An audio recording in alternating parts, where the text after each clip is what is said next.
Hey everybody, this is Phyrexian Walker here with Prater Gaming, and tonight we're doing something a little bit different, starting a new kind of series. Perhaps we'll see how it goes.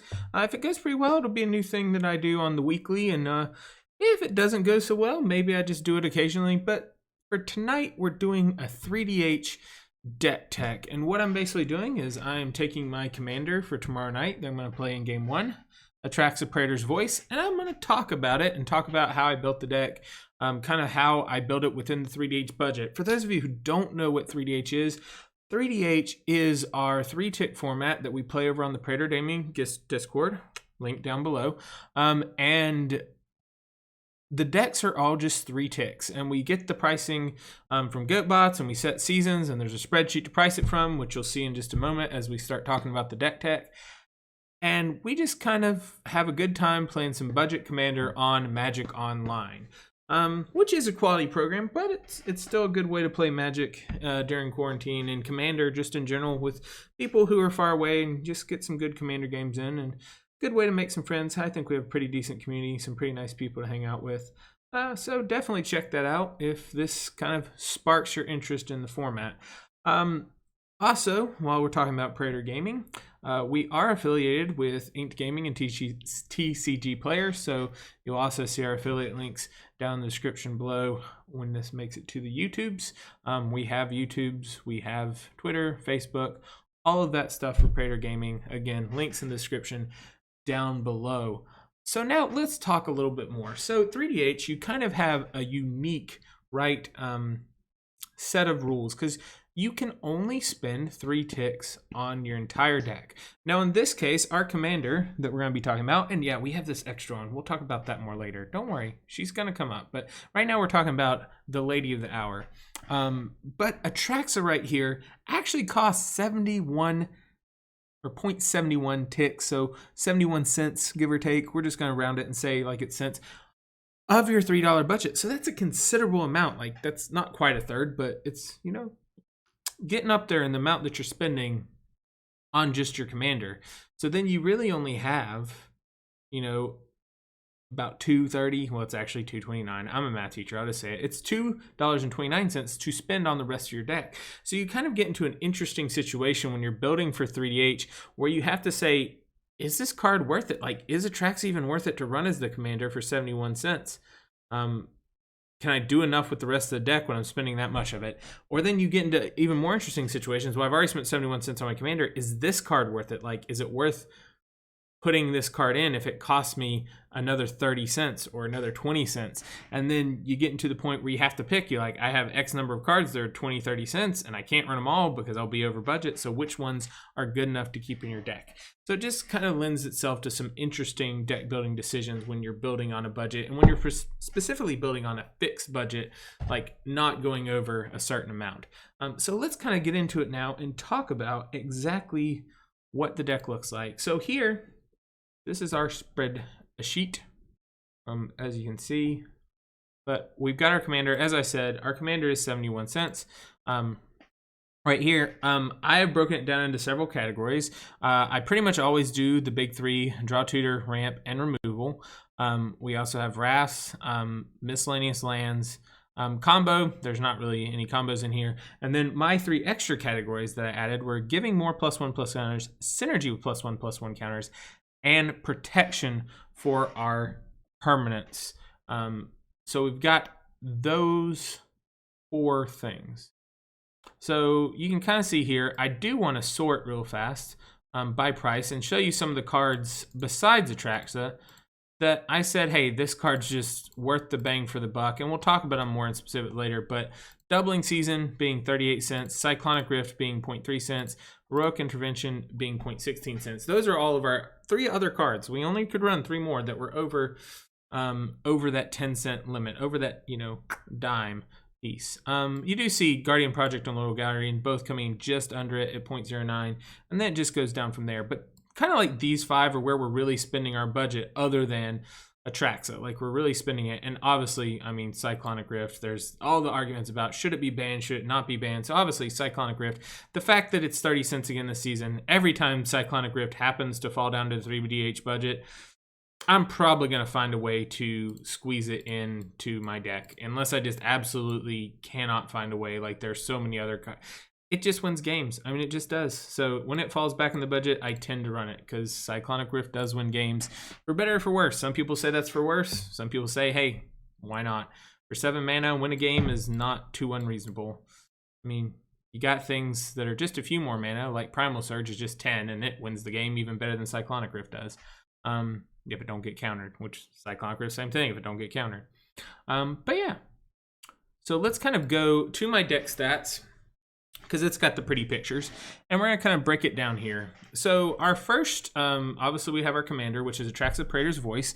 It's for everything but red. And it says it's flying, vigilance, death touch, lifelink, and at the beginning of your instant, proliferate. So in this case, we're proliferating +1/+1 counters. That's what we care about. You can definitely build Atraxa in a lot of different ways. You can build it as Infect. You can build it as Super Friends. You can do the +1/+1 counter thing. You got other options too. Those are probably the big 3 that most people build. Kind of one of the unfortunate downsides that I found as I was playtesting this deck after I built it is that if you bring an Atraxa deck to the table, people tend to assume that you're playing either Infect or Super Friends. They don't really want to believe that you're playing +1/+1 counter Atraxa. So you might get some undue hate if people think you're playing Infect or Super Friends, the boogeymen versions of Atraxa. Most people aren't too afraid of +1/+1 counter Atraxa, but Atraxa's proliferate can really add up the value even there.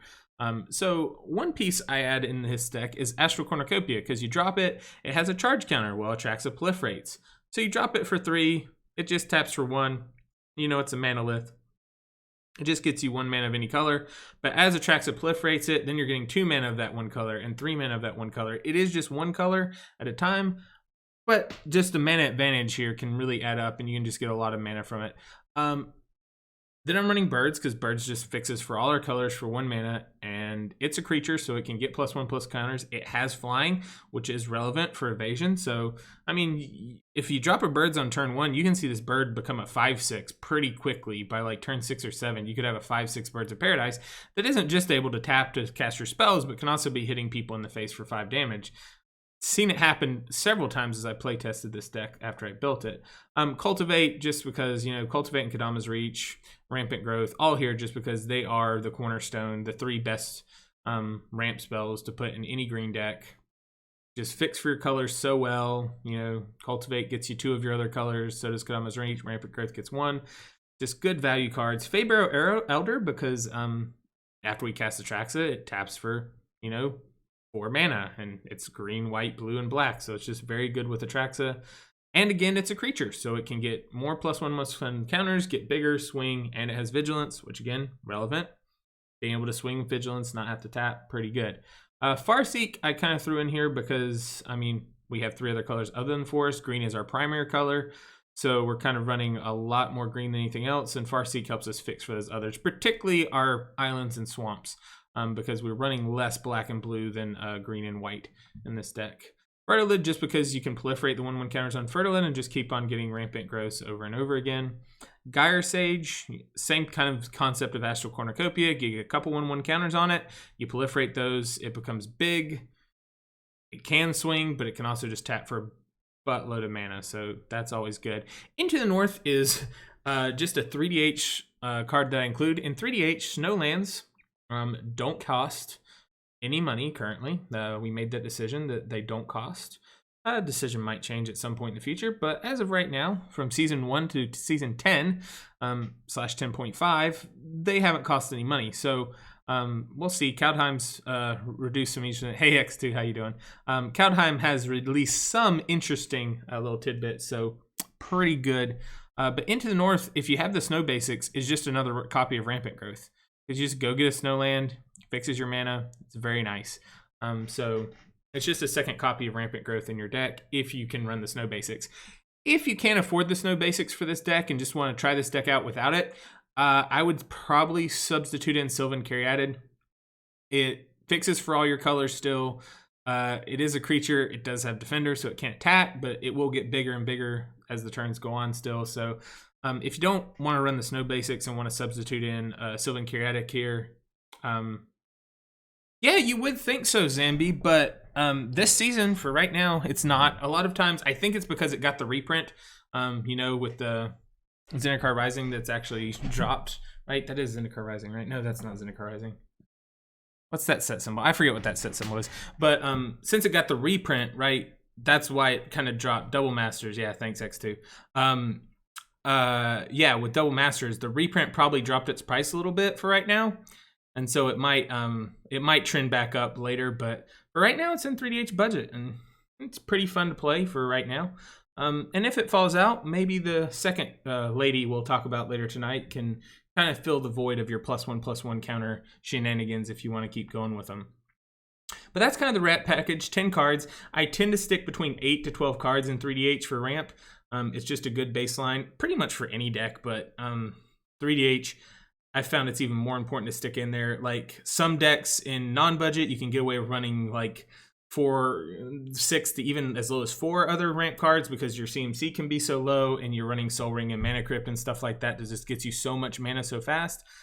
So you gotta run a few more in 3DH. It's really important to hit. I usually hit that 10 mark. There are some, if my CMC is kind of low, I'll go down to 8, but I'm usually aiming at least for 10. Draw tutor effects. Oh, don't leave home without your draw tutor effects. Abzan Charm can actually be removal. It can actually add counters or it can draw. But primarily, I think, like when I try to define cards and put them in a category, I think primarily this would be used in the early turns to draw. Now, if you draw it late game and you already have a full hand, then maybe you need to remove a creature with power 3 or greater, or you're just like, hey, I need that extra couple 1/1 counters to get through the last bits of damage to kill somebody.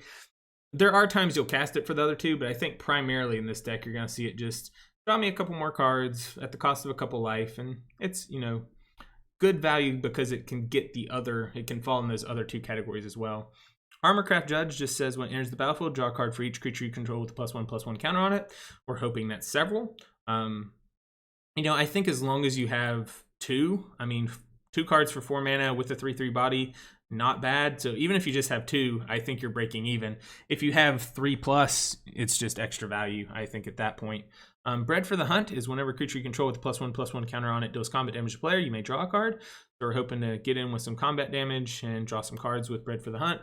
Fathom Mage just says evolve, and whenever a +1/+1 counter is put on Fathom Mage, you may draw a card. Now, it has the evolve as a 1/1, so you're going to get some +1/+1 counters there, but then we also, of course, have Atraxa with Proliferate and other ways to put +1/+1 counters on it. So Fathom Mage can draw you an insane amount of cards in this deck really quickly. Guardian Project, just because Guardian Project's only 9 cents. If you're running green in 3DH and you have a decent number of creatures, you should just be running Guardian Project because it's just that good. Consistently will just draw you a card, lots of cards throughout the game as long as it isn't removed. So yeah, this is a 3DH staple, 100%. If you're running at least 20 creatures, I'd say run it. You might could even go a little bit or lower and still run it, but anything running a decent number of creatures, definitely run Guardian Project in 3DH. Rich Card's Expertise. Our commander's a 4/4. We're trying to make creatures bigger. It casts something for free, 5 mana or less from your hand once you draw the cards. It's just a pretty good value card. Because we're just trying to make big creatures. So you can draw a lot of cards and get to cast something for free. So Risk Cards is just another good 3DH spell. It doesn't go in every deck, but it does go in a lot. Sylvan Library, again, staple for green 3DH. If you're playing green in 3DH at all, you just put a Sylvan Library in your deck. Sylvan Library is one of those cards that you're like, dude, that's like, 30, 40, 50 bucks in paper. Well, it is in paper. But on 3DH, it's like 1 cent, 2 cent. Because it's been printed and promoted and other stuff. Online more than it has in paper. So there are more copies, lower price. So Sylvan Library and Vamp Tutor, actually, another one of those cards. It's only 4 cents this season, just because of the extra printings on Magic Online that aren't around in paper. So those are 2 cards that lots of money in paper, not much online. It is one of the reasons this format actually works so well is because of some of these costs that are just a lot lower than you would expect them to be.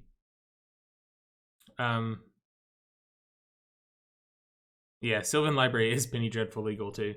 Tezzeret's Gambit is just draw 2 cards and proliferate. It just goes with our proliferate. A lot of times you're just going to pay it for 3. You aren't even going to pay the blue. You're just going to pay 3 and take the 2 life to get your 2 cards and then proliferate all those counters. And Zomic Guildmage is an interesting one because it can enable your creatures to enter with an extra +1/+1 counter when they enter the battlefield. So that can be good, but it's more in there just to remove the counters to draw cards. So it gives you a way to cash those counters in for card draw, in addition to, beating people in the face with them.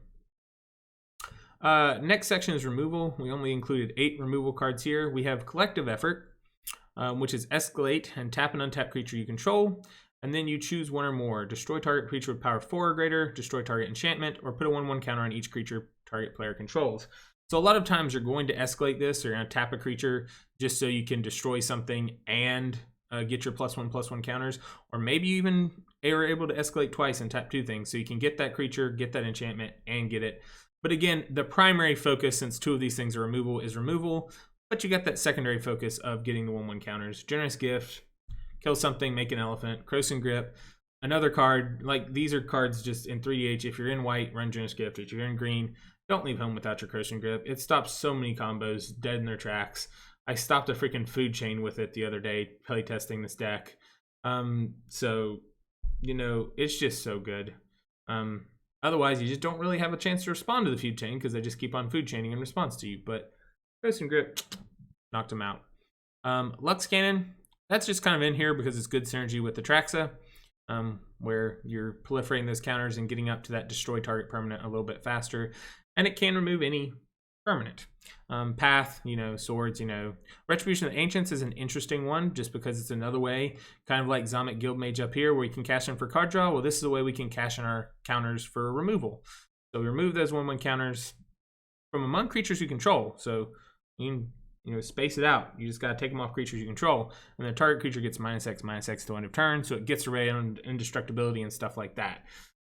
Pretty good. Vindicate, just destroy target permanent. I don't know what that does. Austere Command, one of the premier wipes in any format, really, just because of the utility of it. Just being able to choose which of these 2 options you want to do is pretty awesome. Cleansing Nova, a worse version of Austere Command, but still very good. Cyclonic Rift, we already talked about. It's just broken. I mean, and in the format, you got to play some broken cards. Merciless Eviction, again, just because you get to choose, it's you want your rafts to have some utility, right? Cyclonic Rift doesn't hit your stuff at all. Austere Command, you can kind of make it minimize the damage to you while maximizing damage to your opponents.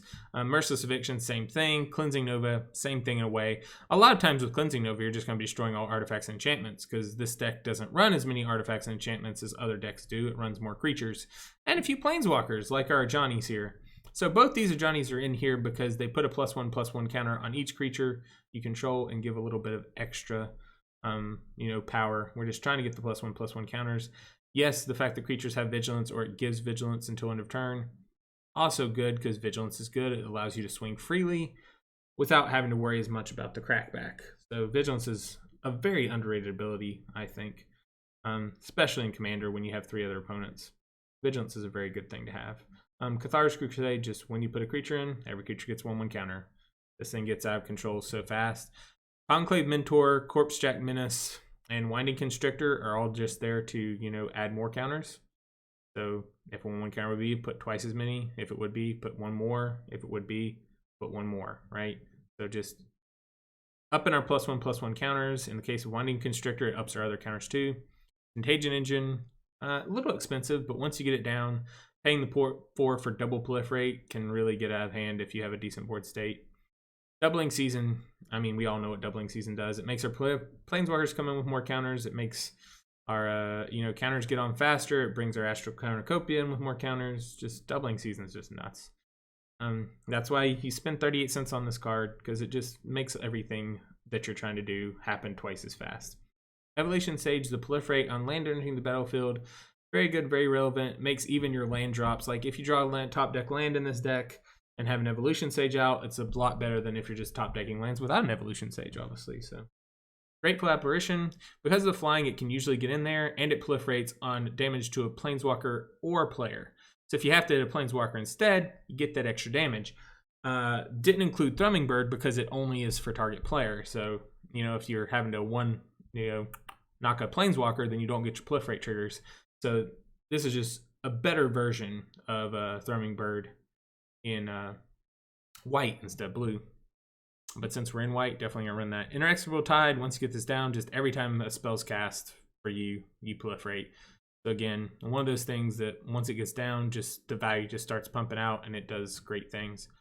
Loyal Guardian says if you control your commander, put a 1/1 counter on each creature you control at the beginning of combat. We definitely want Atraxa out, so if this is just extra value if we do. And otherwise it's 4/4 trample for 5, which ain't great, but so hopefully we have our commander out, but if we don't. Mikaeus, just +1/+1 counters for days. Because, you know, you remove one to put them on everything, and then you proliferate to put them back on Mikaeus. You can really cast this thing for like 1, proliferate it, then the next turn tap off, proliferate it, tap off, proliferate it, and just keep on going. Shalai's kind of in their pseudo protection, but also because of the 4 green that you can put a 1/1 counter on each creature you control. You notice all of our effects that are putting 1/1 counters on are either like increasing the number being put on at once, proliferating, or putting them on everything. You know, that's what we want to do. We really want to get as much value as possible off of them. We don't want to like put it on one creature kind of +1/+1 counter thing. We want to really ramp into those 1/1 counters and get them as fast as possible, as many as possible on our creatures, make them big, make them huge, and whack some people in the face. Abzan Battle Priest just gives all of the creatures you control a +1/+1 counter with lifelink. Abzan Falconer gives them flying, more evasion. And Bondkin gives them first strike. Harder to block the things with first strike and kill them. Elite Scale Guard, whenever you attack with a creature with a +1/+1 counter, you tap target creature defending player controls. So this again is another good way to get damage in. Herald of Sequel Streams just completely makes your creatures with +1/+1 counters unblockable. So hey, I got a +1/+1 counter, you can't. So you got evasion, evasion, semi-evasion. You see a lot of these things. And this just makes them more difficult to block because you can't block them profitably. And this just gains us life back. So if we don't have the vigilance, then we can swing in and, you know, not have to worry about the crackback still near as much. Iridescent Hornbeetle is just a card I thought was interesting to try from the New Zendikar Rising set, and it says at the beginning of your end step, create a 1/1 green insect creature token for each +1/+1 counter you put on creatures under your control this turn. So you obviously stack this, right? I think this and Atraxa are both at the beginning of your end step, so you stack this after Atraxa. Like you put Atraxa, you put this on the stack first, you put Atraxa on the second, you proliferate with Atraxa, more 1/1 counters. This triggers, you get even more, you know, fun insects. At least I think it works that way. If it doesn't, someone correct me in the comments, but pretty sure it works that way. And then you got the Hornbeetle, so 1/1 green insect creatures. Ivory Tusk Fortress is kind of interesting. It's like a Seedborn Muses effect without the price tag of Seedborn Muse, where it untaps each creature you control with a +1/+1 counter on it during each other player's untap step. So can do some interesting things like with your mana generators, Birds of Paradise and Gyre Sage and the like, where you can tap them for more mana on other people's turns, and just in general, kind of pseudo vigilance there. And it's a big old 5/7. Plaxcaster Frogling has the graft, and target creature with +1/+1 counter on it gains Shroud. So it's a way to, you know, protect your creatures too, as long as they have +1/+1 counters. That's why I didn't just straight up put it in the protection, because they do have to have that requirement of +1/+1 counter. Rishkar just makes your things with +1/+1 counters actually tap for green. Simic Ascendancy is an alternate win con. One which, in my playtest, I actually won with Simic Ascendancy. I got up to 20 counters and won the game, because no one could remove it and nobody could kill me. And then Tuskguard Captain gives our creatures with 1/1 counters trample. Our protection suite is Heroic Intervention, Inspiring Call. So those both give Indestructible, and Heroic Intervention gives Hexproof, and Inspiring Call also draws a card for each creature you control with +1/+1 counter on it. So it's card draw and protection, but mostly in there for the protection. It's in there because worst thing that can happen to this deck really is getting board wiped after it's really set up. You set up, you got a bunch of creatures, they're huge, and then someone's like, Crux of Fate, Austere Command, whatever. It's a bad thing to happen in this deck, so this kind of, you know, doesn't get all the board wipes, doesn't get exile wipes, doesn't get stuff like that, but can give you a lot of protection from most of the wipes in the format. Then Lightning Greaves and Swiftfoot Boots are mainly in there to equip to Atraxa and our other important creatures. They also give the added advantage of giving a little bit of haste, so if we really need to swing in with something, we can. Champion of Lambholt says creatures with power less than Champion of Lambholt's power can't block creatures you control, and whenever another creature enters the battlefield under your control, put a 1/1 counter on Champion of Lambholt. So it's just another way to get all the damage in. It's not technically synergy with +1/+1 counters because it's just about its power. So I kind of put it in miscellaneous. And Triumph of the Hordes, my name's Phyrexian. And it's not an Atraxa deck if there's at least one infect card in it, right? So everything gets +1/+1, trample and infect. Just a good way to perhaps kill the whole table very, very quickly. Really, lands, it's mostly the things you would expect, with the exception of Gavany Township, which, again, put a +1/+1 on each creature you control. That's a very important tagline. And Karn's Bastion, which is 4 and proliferate. But everything else is kind of mostly what you would expect, with the tri-lands for fixing. The check lands are actually pretty affordable. I think the most expensive one is Hinterland Harbor, and it's 5 cents. So they're actually pretty affordable. Got our snow basics here. And the Vivids I included because of the proliferate, because a lot of times you can just keep them proliferated and you're getting to add whatever mana you need by removing the charge counter instead of tapping them for green-black. So even though they do enter the battlefield tapped, I'm not a big fan of them in other decks, but decks like this one that can keep those counters on them, they're good enough to run. Yeah, Gavany Township is a house. It does good work as a land. But yeah, that's kind of what I got here and the way it's broken down. Any questions? Like things like, hey, I noticed this card wasn't in here. Why is this card not in here? And the answer might be budget. It might be I didn't think of that card. It might be I didn't think the card was good enough. But are there any questions from chat on like certain cards that weren't included? Anything like that? Give it a couple seconds and see. Because of the delay. And then we'll kind of talk about the second lady. The mana base swings toward green for the ramp, and because if you actually look, there's one thing that deck stats does give you is some stats. So if you look at our mana distribution, we actually have 39 green pips, 28 white, 11 blue, and 9 black. So we're actually more base green than anything else. So our mana is kind of there because we've got 31 plus 12 for green, so that's 43, and then 35 there, and then a little bit heavier on blue and black, but you got to be able to make your land drops, and I have to have some basics. I think I did 2 of each. Yeah, 2 of each defined with our fetches like rampant growth and stuff like that to make sure we hit all 4 colors. But yeah, that's why the mana base swings heavy green. You can also see our curve here, and our average is 3.17. I find most 3DH decks end up somewhere in the 2.5 to 4 range. If you're higher than 4, you probably need to drop it unless you're doing a very specific thing. I think my Atraxa Dragons deck is more than 4, but it's dragons, so you just got to add some extra ramp and some extra lands and find a way to accommodate for the fact that it's going to be over 4. But most of the time for 3DH, you're going to be between that 2.5 to 4 range. If you're outside of that range, on the other end, you might be getting a little bit too combo-ish. And if you're outside, yeah, definitely mulligan for green and ramp for this deck. You definitely need green in your opening hand, and at least 1 ramp or fixing card is very good for when you're doing that, when you're looking at mulls. But yeah, I'd say for 3DH decks, you kind of want to be between that 2.5 to 4. I found if you're higher than 4, often your deck just doesn't get going on the table fast enough, and other decks just outpace it pretty quickly. And if you're under, you're probably leaning too hard into combo, and you might have a lot of fun, but your opponents aren't going to have a lot of fun. That's kind of what I got there. So, with that being said, you might notice on our beautiful thumbnail, or for those of you who aren't there, we have Atraxa versus Anafenza, right? So I went with Atraxa. We're going to be playing Atraxa on stream. Though if we go to a game 2, it wouldn't be unheard of for me to play this Anafenza deck as well. But I made 2 decks with +1/+1 counters. But as I kind of started thinking, I'm like, well, what could I do if I lost the color blue but gained a bunch in the budget? Because like I said earlier, Atraxa's 0.71. It's a lot of your budget. So what if I gained that budget back and can include a few more cards that didn't make the cut in this deck because I'm just spending so much on Atraxa and, well, frankly, Cyclonic Rift. So what would that look like? And the answer is it looks something like this.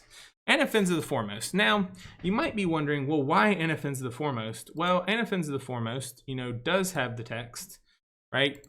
Does have the text. When Anafenza the Foremost attacks, put a 1/1 counter on another target tapped creature you control. So it does talks about 1/1 counters. And it says if a creature card would be put into an opponent's graveyard from anywhere, exile it instead. Which actually can be relevant text. It really does help against graveyard decks when your commander's just out.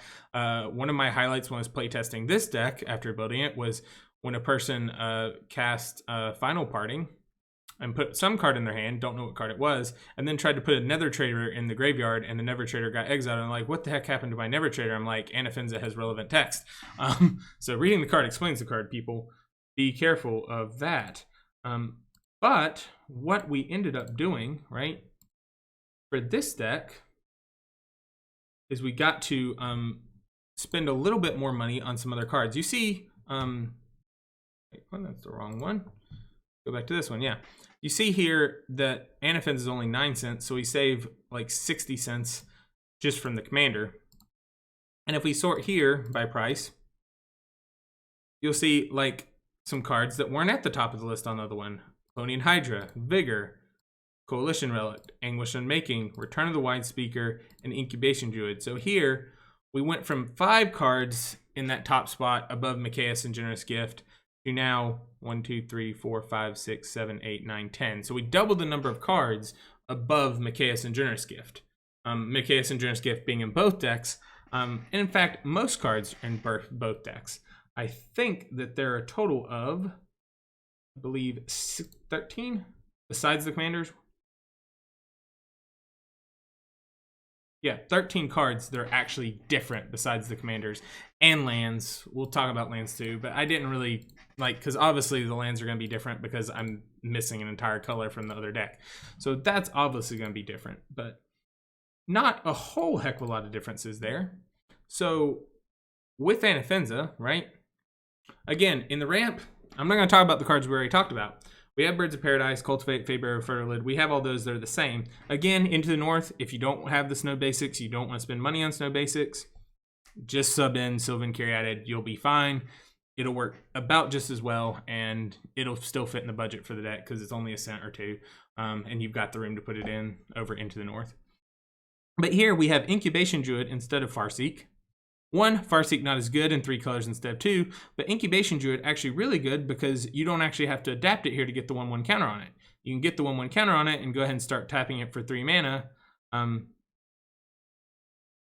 faster in this deck than normally when you have to build up to 5 for the adapt. Now you can adapt it naturally if you want to, but helps. Coalition Relic is kind of in place of your Astral Cornucopia. 1, costs more. You don't have room in the budget of Atraxa for Coalition Relic. But 2, like in this deck, again, because we don't have the proliferate in the command zone, it's just not as good as Coalition Relic. Arguably, it might not be as good anyway, even with the proliferate, but because Coalition Relic helps you fix your colors better. But it's definitely not as good in this deck, like Astral Cornucopia isn't. So that's kind of the switches there. As far as Draw Tutor, we don't have the blue, so you saw a lot of blue cards in the Draw Tutor for Atraxa that aren't here. So like cards like Bread for the Hunt, Fathom Edge, Tezzerate's Gambit, Zamet, Guildmage all had blue in them. So here, those cards are replaced by Painful Truce, Read the Bones, Return of the Wild Speaker, and Shamanic Revelation. So Painful Truth and Read the Bones, just 2 very good quality black spells, both only cost a penny. Painful Truce, obviously you want to try to cast it for Abzan, so you get 3 cards and lose 2 life. Read the Bones, the Scribe before makes it very good. Return of the Wild Speaker is one of those cards that's 8 cents, so can't really fit it in Atraxa, but you can fit it in here. It can draw you cards, or it can be used to get that extra boosted damage at the end if you need it for the +3/+3 to non-human creatures. And Shamanic Revelation draws a card for each creature you control. Again, this is one that if you're casting it and have 3 creatures, it's pretty good. And anything you're casting for over 3 creatures, just added value. Like, I would not cast this card unless you're in very dire straits if you don't have at least 3 creatures on the battlefield. Because 5 for 2 is not that good. 5 for 3 is decent. And anything more than that is, gravy on top of it. So those are the includes there that are different. Next, kind of comparing the two. And here, I think the only difference was Anguished Unmaking for Lux Cannon. And again, it's another situation where Lux Cannon actually works better with Atraxa. And then Anguished Unmaking is 9 cents. So it's another kind of budget slash functionality thing. Where Anguished Unmaking better early, even than Lux Cannon, costs 1 less mana, and just automatically gets rid of and exiles the permanent. But Lux Cannon can accrue so much value over the course of a longer game that I think in Atraxa, Lux Cannon actually might have edged out Anguished Unmaking anyway. Though Anguished Unmaking may have edged out some of the other removal spells that are in Atraxa if we did not have, certainly Vindicate at very least, probably it would have edged out. If we had the extra money, but we didn't have that, as we spent money on Atraxa and Cyclonic Rift in doubling season. Here, the most notable thing is we don't have blue, so we can't run Cyclonic Rift, so we have Cleansing Nova instead. Or not Cleansing Nova, sorry, Fumigate instead. Cleansing Nova's in both, but Fumigate instead. Here, again, we're pretty much, it's, we lose a couple cards that have blue, Inexorable Tide and, was the other one? Inexorable Tide and, Contagion doesn't have blue. But I cut it because it costs 6 mana, it's a lot to get down, and this deck isn't as much about proliferate. It has some proliferate, but it isn't as much about proliferate as it is just trying to get the counters on a different way. And Colonial Hydra and Vigor are those different ways. Vigor adds pseudo protection from like Blasphemous Act and other burn spells. Makes your creatures insanely difficult to decide to block because they're just going to get bigger and bigger. Vigor really does some work. It's 26 cents, but it does some work. And Colonial Hydra, just when it attacks, double the number of +1 counters on each creature. So it's not just adding a 1/1 counter, it's doubling them on each creature. It's so good, especially if you have to Swifty Foot Boots or Lightning Greaves to give it haste when you play it. It does so much work. I played this thing once and could equip Lightning Greaves and it didn't get answered and the game was over in 3 turns, just because my creatures got so huge. And nobody could block them and nobody had a board wipe and nobody could kill this. And yeah, game was over. In the +1/+1 counter synergy category, we only have 3 changes, and then they're all changes because of not having blue. Herald of Secret Streams was out, Plaguecaster Frogman was out, and Simic Ascendancy was out because we don't have blue. So the replacement cards for them are Haggard Constrictor, which gives Menace, which isn't as good as the Unblockable, but does add some evasion. Merrick Nightblade adds the Death Touch, which makes it harder to block. And then Together Forever kind of adds that, like, no, it doesn't give your thing Shroud, but if they die, you can bring it back for 1 instead of, you know, giving it Shroud for 2. If it happens to die, you can bring it back for 1 if it has a counter. And this is just a lot easier to cast in this deck with only 3 cards. I thought about putting it in Atraxa anyway, but I do think it's very hard to cast in Atraxa. Like, it's hard to guarantee that you have double white when you're trying to get to white, blue, green, black as fast as possible. It's a little bit hard to reliably get double white early enough for it to be as relevant. Though, it might be a card that you could put in Atraxa anyway. And like I said, protection, and these are the same. The only real differences in lands is because you aren't in 4 colors, you can run things like Detection Tower and Tectonic Edge in your mana base as well, because you have a little bit more room for a couple more utility lands, whereas in Atraxa, I only ran the 2. So yeah, that's kind of, like I said, if we see a game 2 tomorrow night in stream, you'll probably see the Anafenza deck show up too. But our main lady for tomorrow is the Atraxa deck, with our beautiful, beautiful Atraxa deck right there. And again, though, I guess we can cover stats on this one too. If we look at our detail, average mana curve is actually a little bit higher here. You can see the curve's kind of a little bit jankier. We have more 5 drops. That's because of those extra draw tutors and stuff like that. So a little bit of a change in the curve right there. And we are still very heavy green-white and a little bit of black. So our mana base is built to accommodate that. But yeah, that's kind of what I got for the 2 deck techs for tonight. If there are any questions, anyone have any questions about either the 2 decks or, like, again, choices, why I left certain things in, why I added other things, or just about the 3DH format in general. Give it a few seconds again so the stream delay catches up and see if anybody has anything to say. But if not, we'll probably end it here. So for those of you watching on the YouTubes, thanks so much for watching. And again, if you like it, give it a like. Let me know that you like it. Make some comments if there are things that you think, like, hey, if you're watching at home and you're like, hey, why didn't you include this? Or why wasn't this in? Or is this in the budget? Or like, is Doubling Season really worth that 38 cents? Or is Cyclonic Rift really worth that 30 cents? Like, give me some of those comments and we can talk about it in the comments. Like I said, give it a like, let me know you like it, and I'll keep doing more deck techs like this for the 3DH format. I have a whole lot of decks, so I can do a whole lot of deck techs if this is something you guys are into. And if not, we'll just keep making the gameplay videos and that'll be fine, but I want to see how that goes. Again, 3DH is just a good way to play budget, good way to play around with the format. Nice, good times for cheap. Don't have to have a lot of money invested into it. I mean, at this point, I built hundreds of 3DH decks, and I probably haven't even spent $100 just because I'm in MTGO. You keep the cards.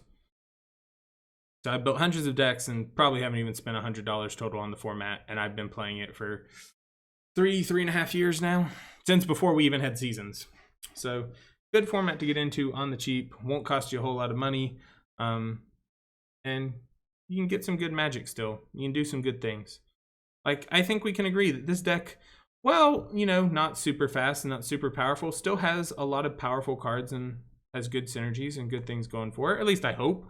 I hope that it does. I hope that we could agree on that. But so you don't have to, you know, build poorly on budget. I think that's a thing that Commander's Quarters and some of our other budget friends building like regular Commander decks budget have also shown us. But just because it's on a budget doesn't mean that you can't do some moderately to decently powerful things. X2, is it fun? Heck yes. That's what 3H is for. Awesome. Yeah, I like 3H. It's fun. But if you like this, check us out on our streams on Thursday nights, 8:30 EST tomorrow, and you'll get to see this deck in action and see how it performs. If you want this deck, right now it's locked, but after the stream tomorrow, I will unlock it, and it will be available in my deck stats, which is linked in 3DH Rules and Info on the Praetor Magic page. That and some other decks. Actually, I'll go ahead and show you that. So you come here and you go down to 3DH. You can see these are all of my old decks, and all of them are available, other than the Hell Vault. Those are decks that nobody gets to play again. Sorry. Decks that I built that I pushed the power level too much, and I don't want to see played in the format, because we aren't really trying for the CDH vibe. And while you can't really build a CDH deck on a 3DH budget, you can build decks that are practically CDH for the 3DH format. But yeah, you see here, we got some other options. Sai, Sisterstone Death, Abeka, Grand Warlord Rada, Omnath. All of these are season legal right now, and after the stream tomorrow night, I will open up the Atraxa and Anafenza deck for everybody to view as well. So all of those are legal. You can go, download them, get them. If you don't know how to download them, get them from here. Again, 3H Rules and Info on the Praetor Gaming Discord will give you some instructional videos that show you exactly how to get involved in the format, how to use the spreadsheet, all of that stuff right there on the Discord. So check that out. And thanks to anybody who came by to watch live on stream. Thanks X2 in particular for hanging out with me. And you guys have a wonderful, wonderful evening. Thanks so much. Peace and good night.